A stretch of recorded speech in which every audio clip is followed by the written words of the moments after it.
ఏ మా శంబడు రాజు రాజు వింటానవా పూసి మా శంబనంతా మించిన మూడే లేడు.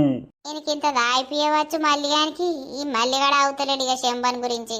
నాకు పడనాడిది లేదు తెలుసా పోషవా. ఓ మత్తెరక కాని పో.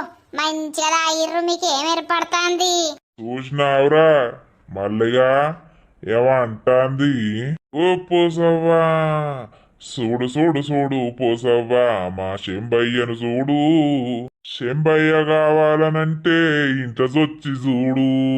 హా మా అన్నను మించిన వీరుడే లేడు. చూస్తే ముసలోడు గాని మొత్తం షార్పు. ఆ, ఏంద్రో మిమ్మల్ని మందలిచ్చుడు నా తప్పైంది. పోరి పోరి. ఏ పూసు తెల్ల చీర కట్టుకొని వెళ్ళిపోతున్న పిల్ల ఎవరమ్మా నీ